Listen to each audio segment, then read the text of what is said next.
Hi,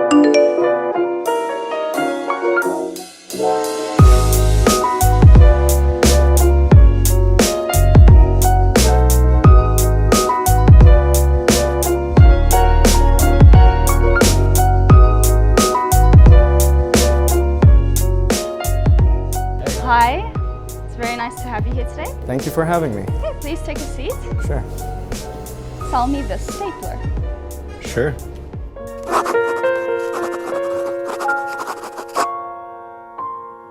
Good morning, ladies and gentlemen. Welcome to Limitless Alpha. My name is Amro, and today we are joined by the lovely Ivanka from Sell Me This Pen, Part 1. Hi, Amro, and thank you for having me.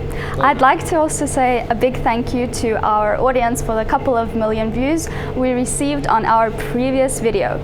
And as per request, we have prepared the Part 2 of Sell Me This Pen video. Many say people don't buy with logic. They buy with emotions and justify with logic. That sounds too complex for me, so I would rather everybody likes to buy, but nobody likes to be sold. So what that means is, Ivanka, do you like to go shopping? Yes, I love shopping, and it's such an overwhelming experience.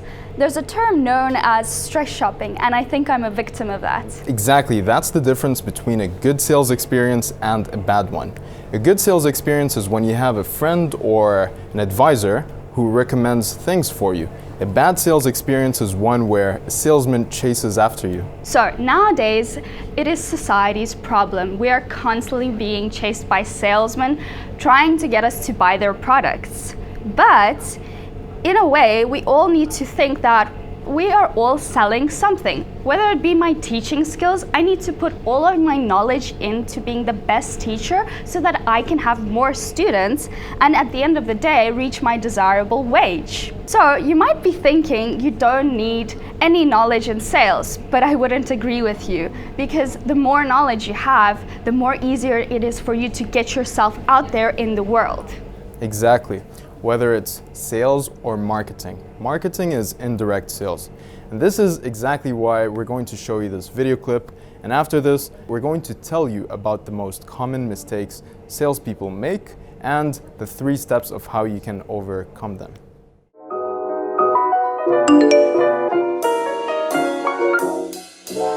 Let's do this.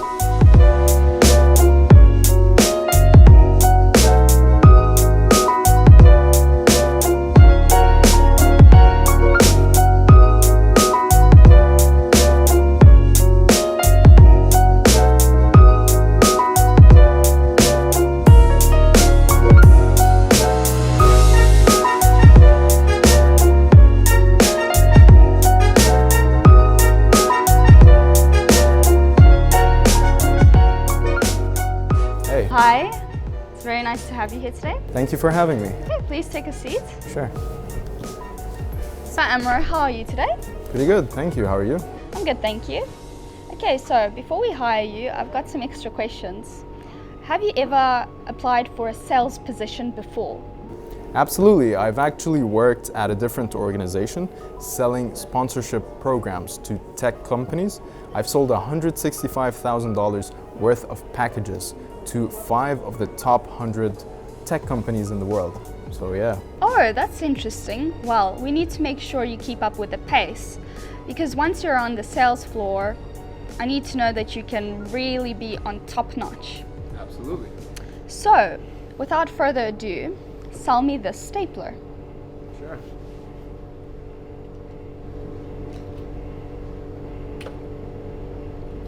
What kind of stapler are you looking for?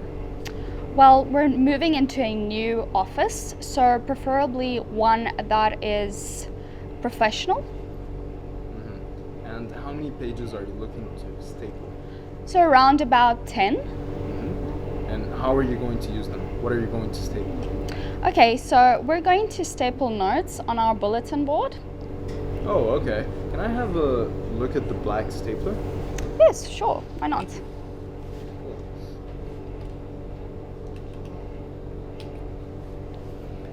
So, well, the blue stapler will not allow you to staple things on the cardboard, okay, or on the wall. Mm-hmm.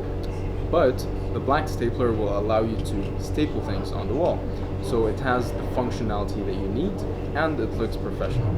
I agree. That's a very solid answer. Great. Would you like to buy this stapler today, or would you like to put a down payment? Okay, Amro, I'm impressed with your answer. Very well. So, you're hired, and I'm very happy to meet you here today, and soon we'll be working together, so thank Pleasure. you. Thank you for having me. Great, bye. The most common mistake people make when they're selling a product is either they sell it to the wrong audience, they're trying to sell it to the wrong person, or they focus too much on the feature. So what I mean is, there's no point of me selling you a pen if you're not actually looking for a pen. What's easier? Should I try to convince you to buy a pen, or should I go look for people who are actually trying to buy a pen? And mistake number 2 is that they focus too much on the benefit rather than on the prospect, which means if, for example, I tell you this is the best pen in the world, it also happens to be the cheapest. Sounds contradictory, right? That's because I'm probably trying to sell you something. And unfortunately, this is a mistake that most salespeople make, so watch out. So now we're going to talk about the 3-step process that will help guide you throughout any sales interview. First, you need to identify the resources. What I mean by this is Ivanka handed me a blue stapler, and she kept the black one on the other end of the table, on her end of the table, which forced me to think outside of the box. I needed to think that, hey, that product can fit her needs. So maybe this is the one that I need to provide her with. And even if I don't have the right material, I can simply answer, just hold on a minute, let me check with my manager, and let me see if we have more stock in the warehouse, for example. So this is what I mean by identify your resources. If you can't identify your resources, you're not going to be able to sell your product. Number 2, prospect. What do I mean by prospect? You need to develop a relationship with your prospect. Even if you're cold calling, even if you're calling a prospect out of the blue, and they don't know that you're gonna call. I've done it once too many. So when I used to get on the phone and call people or potential prospects, I used to ask them open-ended questions. Why do you need this? How are you going to use it? Are you looking for this in the market? This is how you develop relationships with prospects. You need to understand their wants and needs so that you can further assist them. Last but not least, the close. So, you've got the potential prospect on board. You've cleared all the rejections. And now it's time for them to sign. How are you going to do that? Sometimes a prospect can tell you, hey, but I'm not ready, or if it might not be in my budget. This is still an objection. You need to go back and clear that objection. A close is simply when you tell them, hey, are you ready to sign or pay up today? Or would you like to have a down payment? Why a down payment? Because it makes them committed.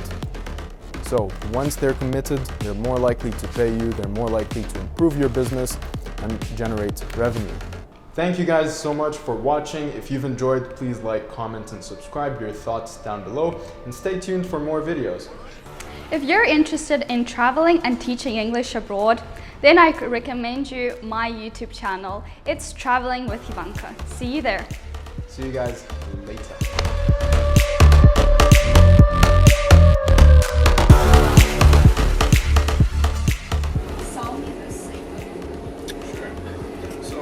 What kind of stapler are you looking for? Well, we just moved into a new office, and one that is preferably something that looks professional. And how many pages are you going to staple? Around about 10. How are you going to use it? Well, we're going to use it to staple notes on the bulletin board. Can I have a look at the black stapler on there?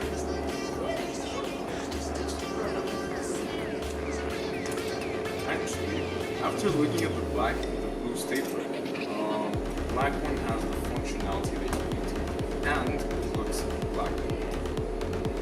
It looks professional. Sit down. Or we shake hands. Yeah, exactly. Shaking hands is good. Okay, good. And watch. That was. And watch. Alright. Nice to meet you. Nice to meet you too. it was some other verse. You're meeting each other again. Oh, this is just a test. That's the statement today. Would you like to put it down?